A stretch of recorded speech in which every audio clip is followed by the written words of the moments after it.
오늘 나눌 말씀의 제목이 바울이 깨달은 예수님의 비밀입니다.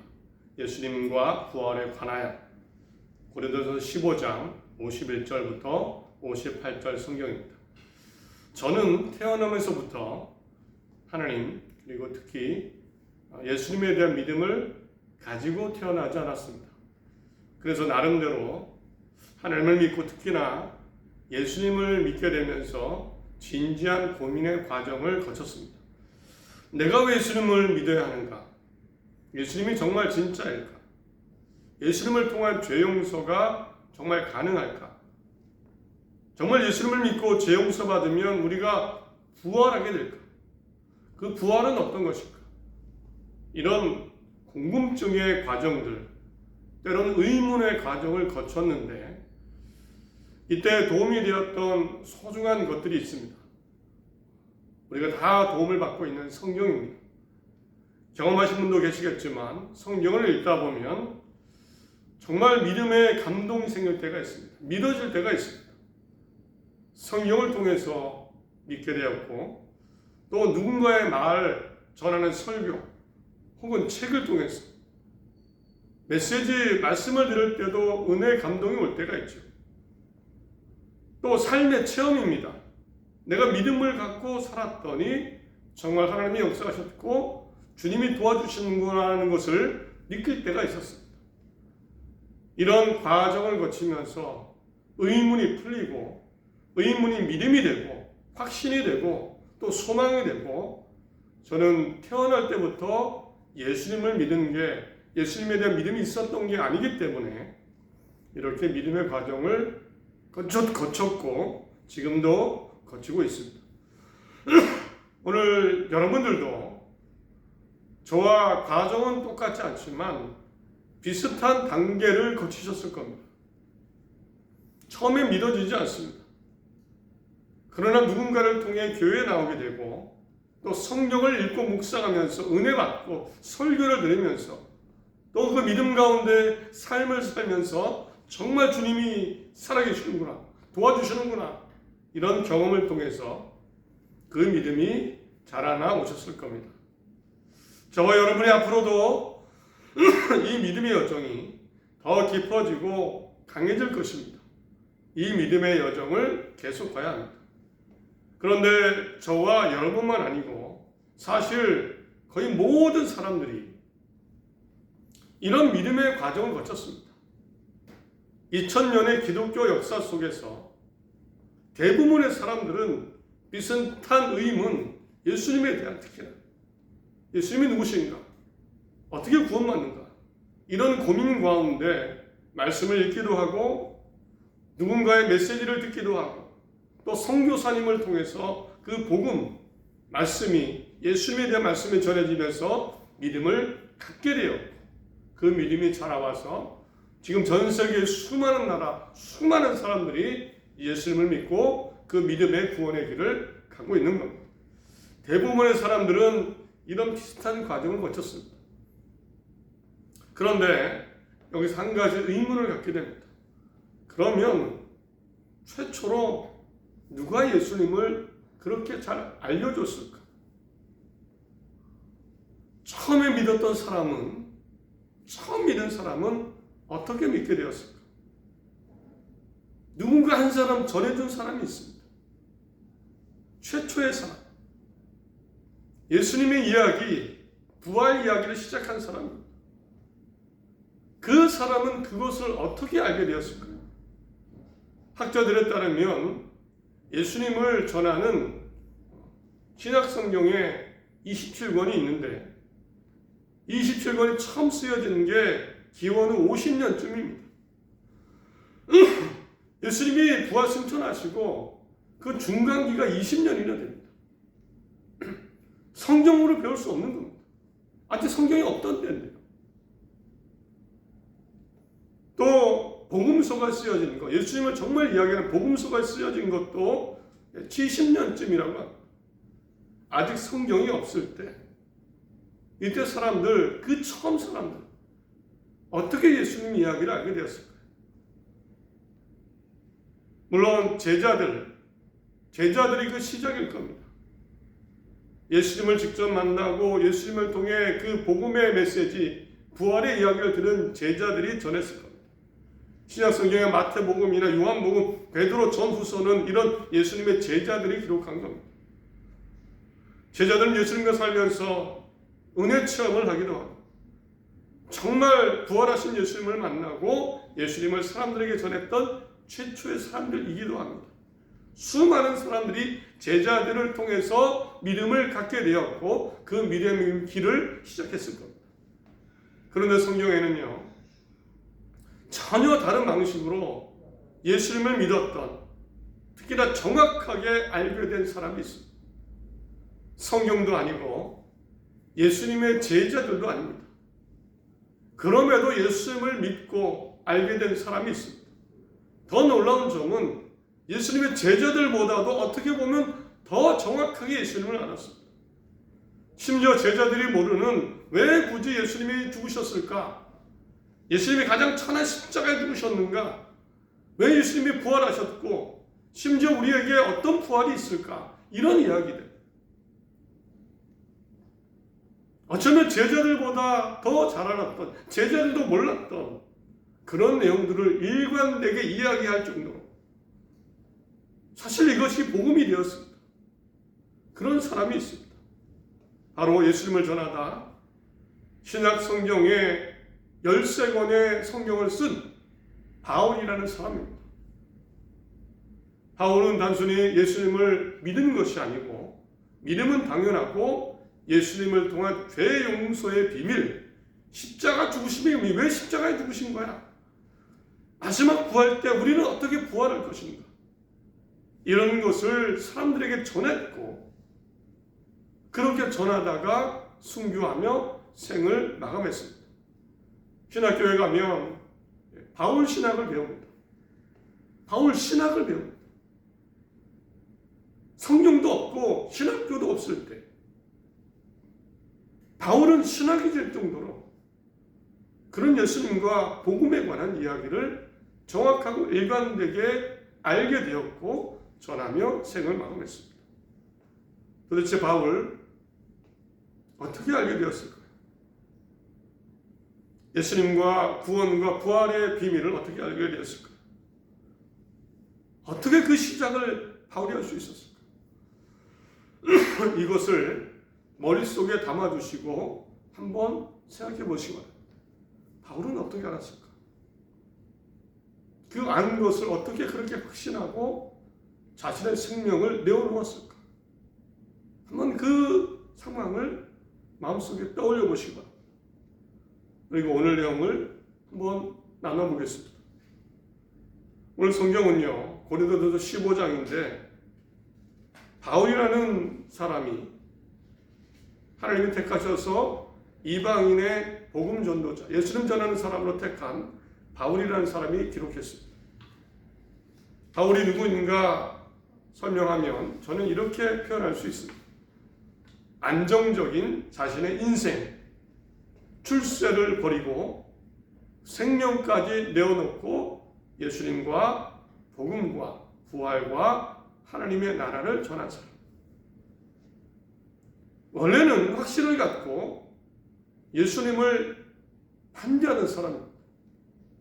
예수님을 믿는 사람을 잡으러 다니고 적극적으로 얼마나 확신이 있었는지 감옥에 가두고 그 예수 믿는 사람들이 죽는 것을 지켜오던 사람입니다.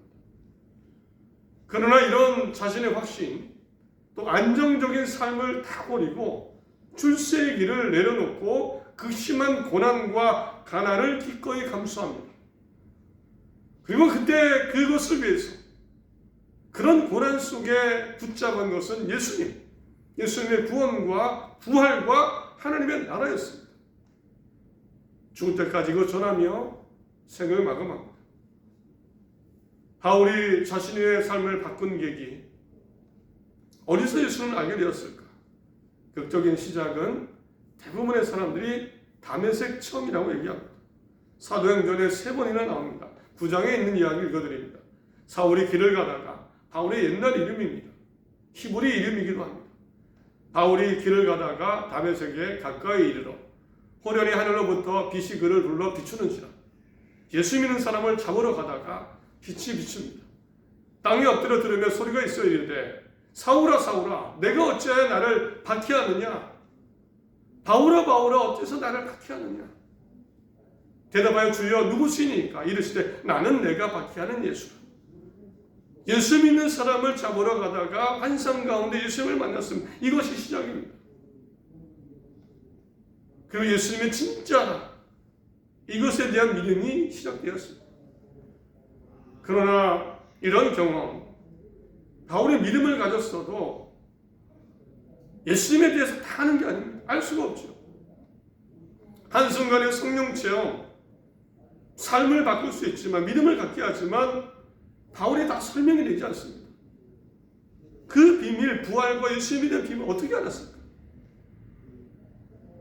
고린도서 15장 19절에 이렇게 나옵니다. 자신을 표현할 때 정말 이렇게 표현합니다. 만일 그리스도 안에서 우리가 바라는 것이 다만 이 세상의 삶뿐이면 모든 사람 가운데 우리가 더 불쌍한 자라. 이렇게 자신의 처지를 보면 그렇게 천연할 정도로, 객관적으로 보면 그 정도로 예수님을 전할 정도로 바울은 확신했고 예수님에 대한 많은 것들을 알고 있었습니다. 이것 어떻게 알았을까요? 다메섹 체험으로 다 설명이 되지 않습니다. 그러나 바울은요, 사실은 그 은혜 체험이 다메섹뿐만이 아니었습니다. 예수님과 예수님에 대한 신비를 알아가는 놀라운 과정이 있었습니다. 그 바울은 이후에도요, 은혜 체험을 참 많이 했습니다. 단순히 감동의 문제가 아니고요, 하나님 앞에 가서 하나님이 알려주시는 예수님과 십자가와 부활의 의미를 알게 되는 은혜 체험을 하게 됩니다. 바울은 이것을 두 가지로 표현합니다. 하나는 나는 하나님의 지혜를 알게 되었습니다. 하나님의 지혜라는 표현입니다. 이 지혜라는 말을 고린도전서 1장과 3장에서 정말 많이 합니다. 고린도전서 2장에도 오직 은밀한 가운데에 하나님의 지혜를 말하는 것으로 그 감추어졌던 것인데 하나님은 우리의 영광을 위하여 만세전에 미리 정하신 것이다. 하나님의 지혜. 바울은 깨달았습니다. 하나님을 통해서. 은혜 체험을 통해서. 또 바울은 이런 말도 합니다. 나는 하나님의 비밀을 알게 되었습니다. 라고 표현하기도 합니다. 헬라어 단어 미스테리온이라는 말인데 하나님의 지혜와 동일한 의미로 사용되었습니다. 우리 상식으로는 우리는 알 수 없지만 하나님 앞에 섰을 때 깨달은 하나님의 계획과 구원의 신비, 부활의 신비를 이렇게 표현합니다. 내가 하나님의 비밀을 알게 되었습니다. 실제로 바울은 이런 은혜 체험을 자랑하지 않으려고 사실은 애썼습니다. 왜냐하면 교만하게 보이지 않으려고. 그러나 고린도후서 12장 보면 부득불 그 자신의 은혜 체험, 하나님 앞에 갔을 때의 경험을 이야기합니다. 무익하나마 내가 부득불 자랑하노니 주의 환상과 계시를 말하리라. 내가 그리스도 안에 있는 한 사람을 아노니 자기 자신입니다. 그는 14년 전에 셋째 하늘에 이끌려 간 자라.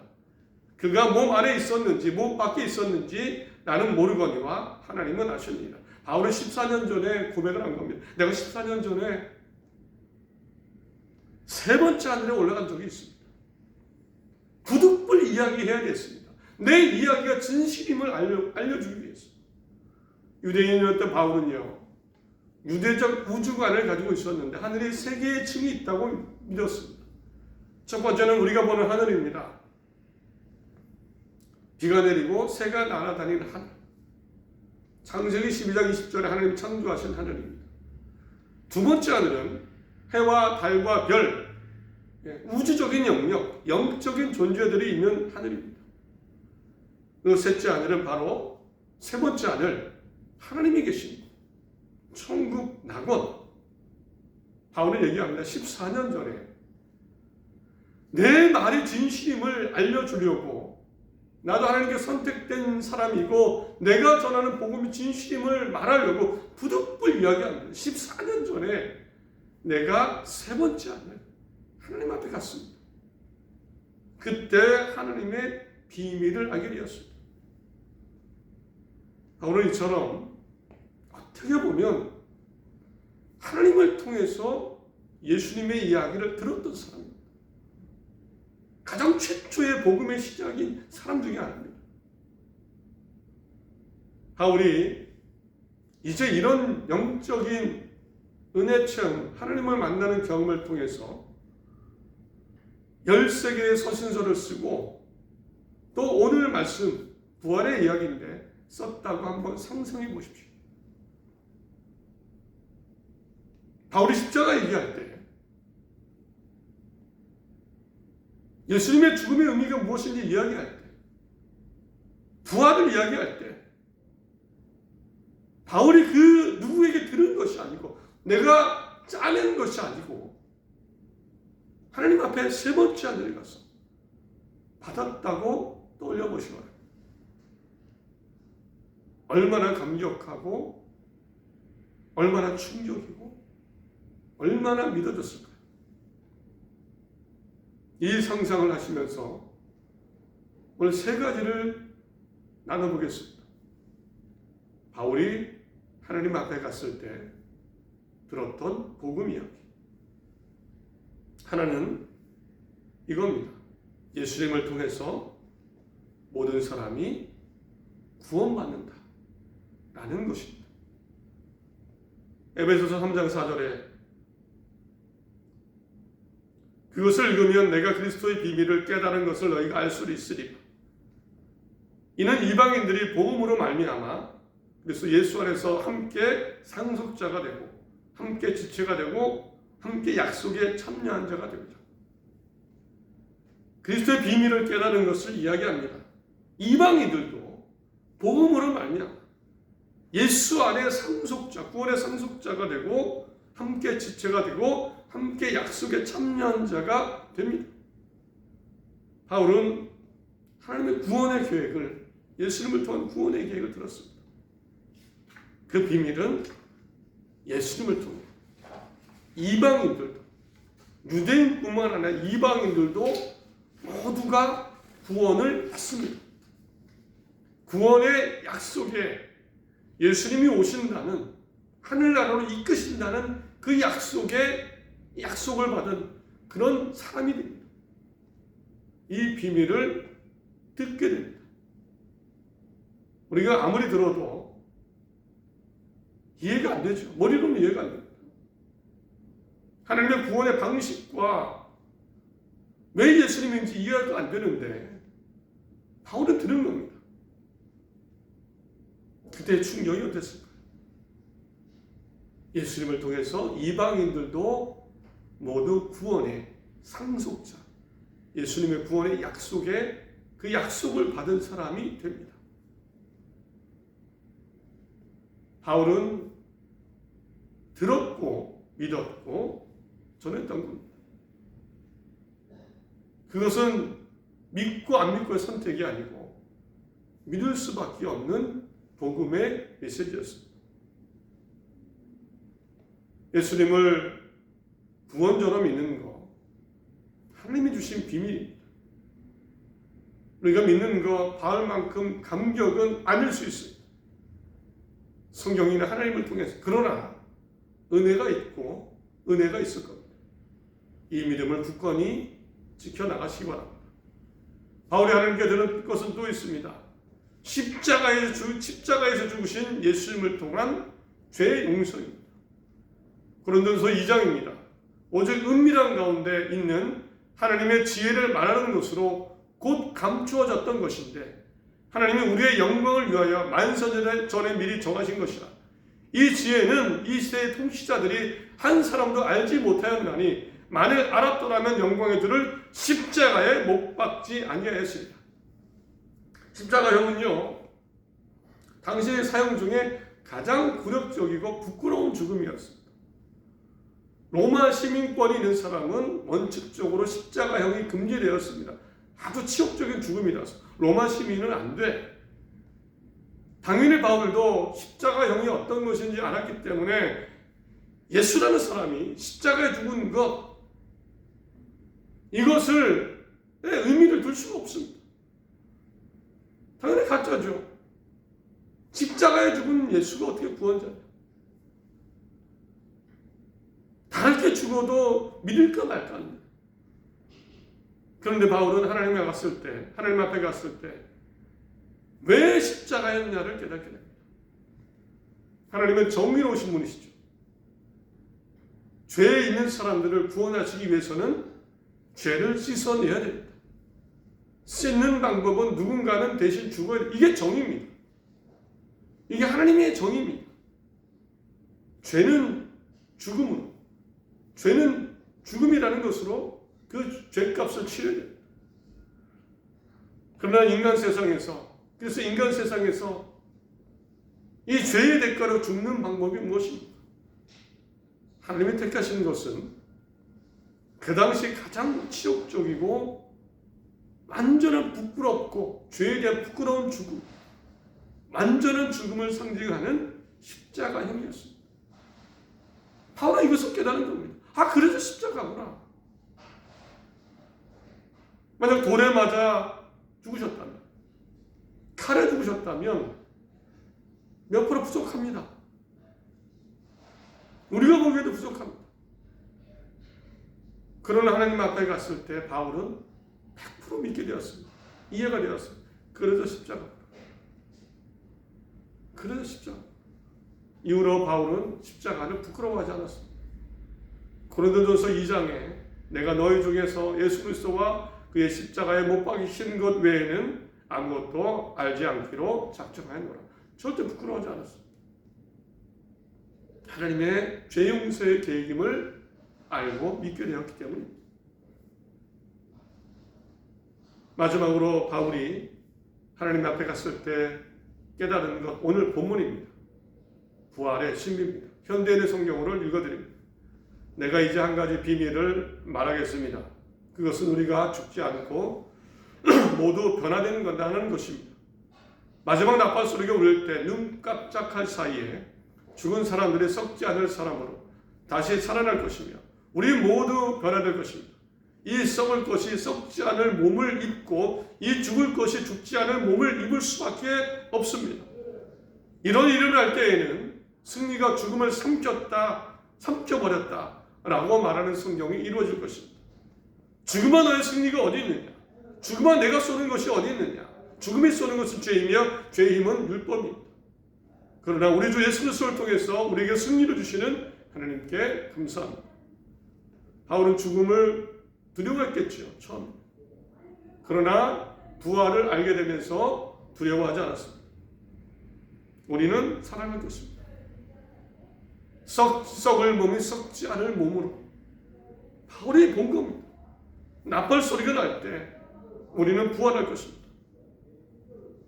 이것을 알게 되었을 때 얼마나 놀라고 감사하고 든든했을까요? 나는 죽지 않고 살아날 것이다.